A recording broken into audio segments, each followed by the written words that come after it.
Anticorrupción de este gobierno ha perseguido varios casos emblemáticos como la estafa maestra y Odebrecht. Sin embargo, hay críticas de algunos sectores ante la forma y los resultados. José Manzano nos lo explica con peras y manzanas. ¿Cuáles son algunos de los casos de corrupción investigados en el gobierno de López Obrador? Ahí te va una explicación con peras y manzanas. La estrategia en este gobierno ha consistido en combatir la corrupción en el más alto nivel. A partir de esto se han investigado grandes casos a partir de los cuales varios peces gordos han sido detenidos o están siendo investigados. El primer caso fue Rosario Robles por la estafa maestra. A partir de esta investigación, que denunció el desvío de 450 millones de dólares de la SEDATU a empresas fantasma, la exsecretaria fue detenida en agosto de 2019 por presunto conocimiento de estos actos. También se le está dando seguimiento a los casos de corrupción de varios exgobernadores. Actualmente se identifican a varios funcionarios de las administraciones de exgobernadores detenidos como Javier Duarte en Veracruz o Roberto Borge en Quintana Roo. Aquí también se desprende la reciente detención, en conjunto con la Fiscalía de Chihuahua, del exgobernador César Duarte por desviación de 1,200 millones de pesos. También el gobierno de Felipe Calderón está en la mira.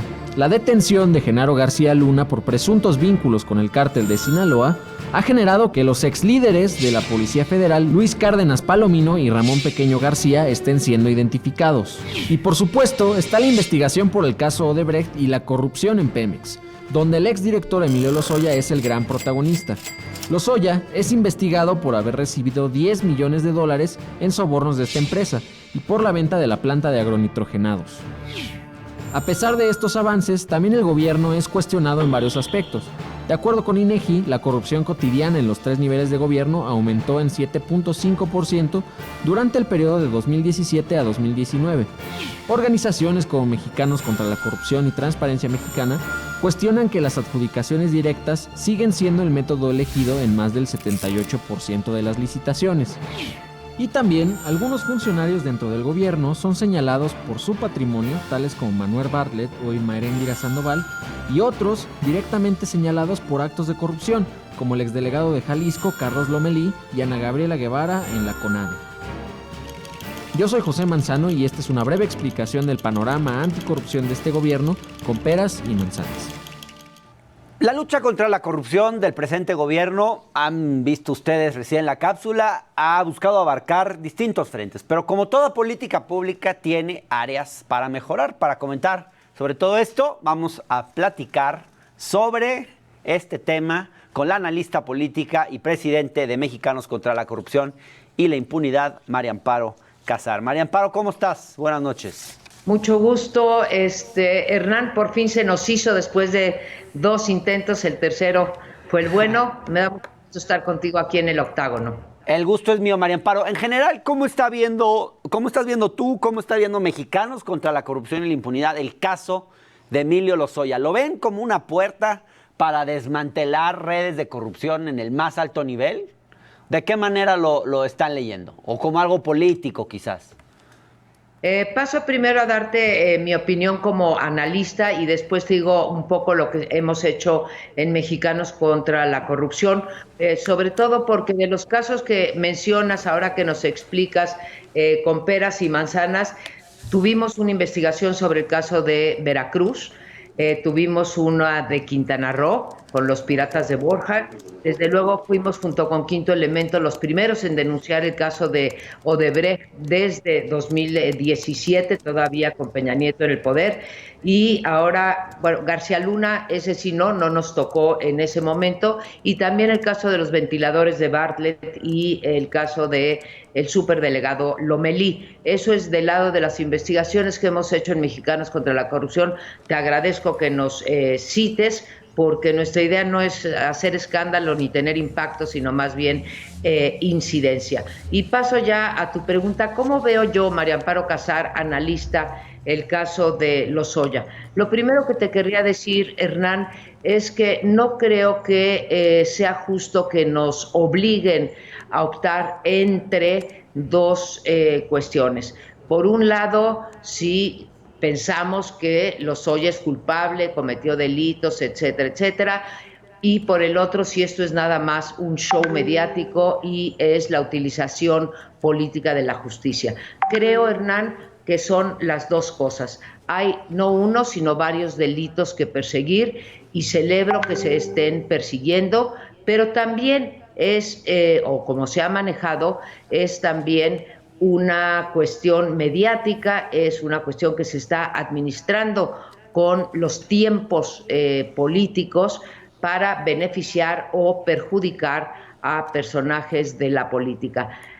Nada más lejos de mi intención querer defender el régimen corrupto anterior, lo denunciamos, hicimos en Mexicanos contra la Corrupción una cosa que se llamó el sexenario de la corrupción, en donde pues exhibimos no solamente estos casos grandotes de peces gordos, sino también pues la corrupción cotidiana que se presentó a lo largo del sexenio. Así que creo que no nos tenemos que poner, Hernán, o bien en decir que esto es un show mediático, claro, o es un condena.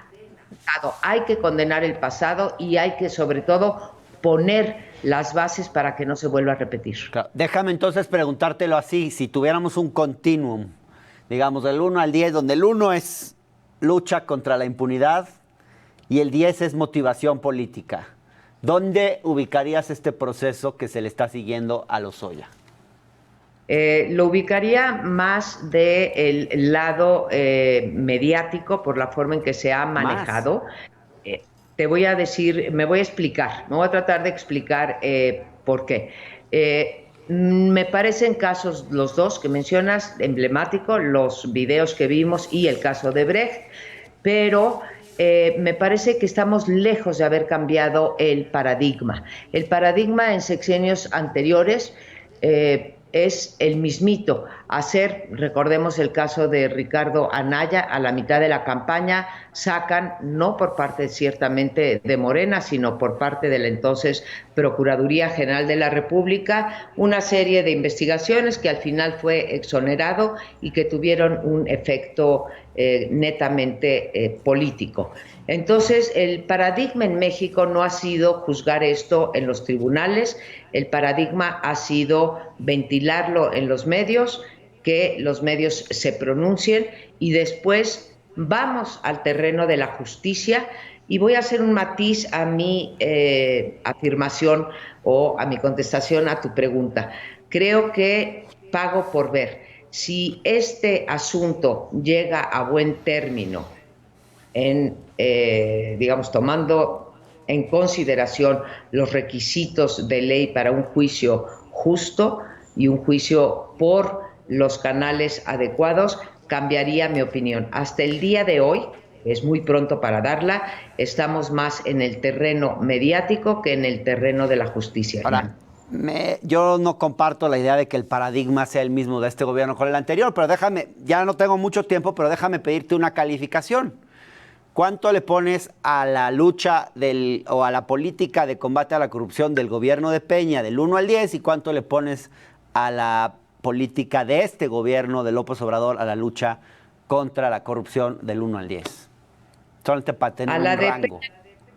Un rango, sí. Pero siempre cuando uno da su opinión tiene que ser fundada, o cuando uno da una calificación o produce un índice, tiene que ser fundada. En el caso de Enrique Peña Nieto, te diría que tendiente a 0. La lucha contra la corrupción, porque lo que se hizo fue, pues finalmente, también mediático en otro sentido, el Sistema Nacional Anticorrupción lo consintió, pero todos sabemos pues las fallas de las que adolece, ¿no?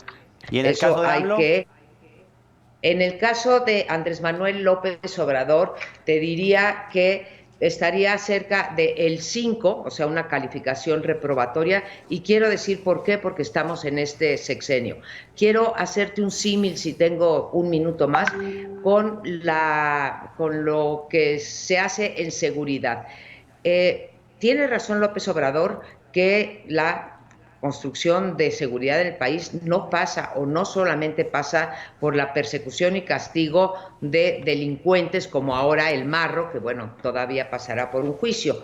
Lo mismo te diría con la corrupción. La lucha contra la corrupción pasa no tanto por meter a la cárcel a un pez gordo, si es que va, o por ejemplo Rosario Robles, que sabemos que merece prisión domiciliaria y por algún motivo no se la han dado, sino por la identificación de patrones de conducta y los incentivos que hay para entrar en esos patrones de conducta, Hernán. Lo que no he visto en este gobierno es que se identifiquen esos patrones y se empiecen a hacer medidas anticorrupción que prevengan, permitan investigar y eviten la corrupción. ¿Qué tipo de medidas te diría yo? Por ejemplo, que no se pueda usar dinero en efectivo en las transacciones de gobierno, que haya un buen sistema de denuncias, que se fortalezca a las instituciones que están encargadas de perseguir la corrupción. En fin, podría darte muchos. Publicamos nosotros una agenda nacional anticorrupción desde Mexicanos,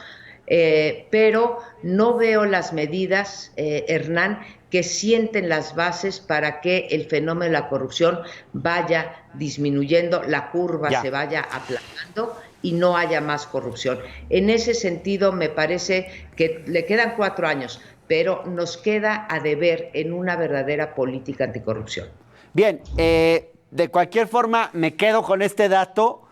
María Amparo Casar, presidenta de Mexicanos contra la Corrupción, le da un 0 casi a Peña Nieto en lucha contra la corrupción y un 5 a López Obrador. De manera que hay un reconocimiento de que hay un cierto avance. Gracias, María Amparo, por esta conversación. Seguimos en contacto. Claro que sí, Hernán. Cuando tú gustes, es un placer estar contigo y mucho éxito. Gracias, María Amparo. Buenas noches. Vámonos a